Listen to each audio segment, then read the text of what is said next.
Это новости спорта на Якутия-24, в студии Полина Долинская. В третий день юношеской олимпиады, которая проходит в Лозанне, российские спортсмены завоевали 4 медали и вошли на второе место в медальном зачете. Спортсмены из России завоевали 1 золотую, 2 серебряные и 1 бронзовую награды.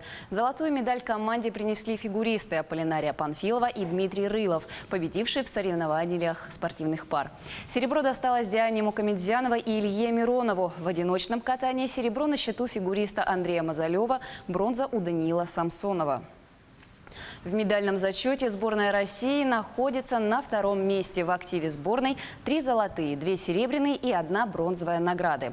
Швейцария занимает первую строчку в таблице, на счету у которой 8 медалей. 4 золотые, 2 серебряные и 2 бронзовые.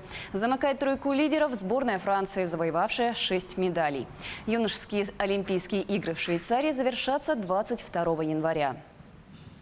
Немалый вклад в общий командный зачет на третьих зимних юношеских Олимпийских играх внесли биатлонисты. Российские спортсмены завоевали 2 золотые медали. В индивидуальной гонке на 10 километров среди женщин первой финишировала Алена Мохова. Олег Домичев победил в индивидуальной гонке на дистанции 12,5 километров среди мужчин. Сборная России заняла второе место в общекомандном зачете на чемпионате Европы по конькобежному спорту. Соревнования прошли 10-12 января в голландском Херенвене.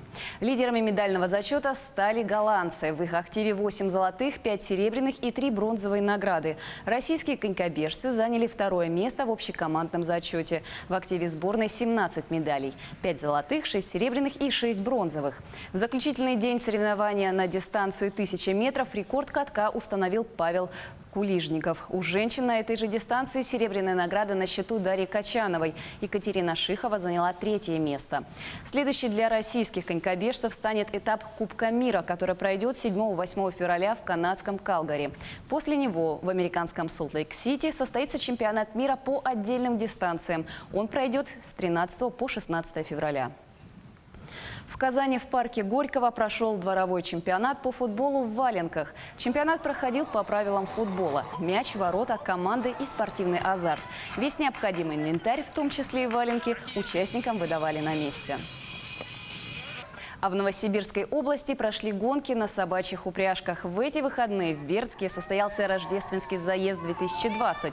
В гонках принимали участие 45 взрослых спортсменов и 15 детей из Новосибирска, Барнаула, Томска, Кемеровской области, Алтайского края, Омска и Тюмени. В программу соревнований вошли следующие дисциплины: собачьи упряжки, скиджоринг и детские старты. Дистанции по 5 и 10 километров.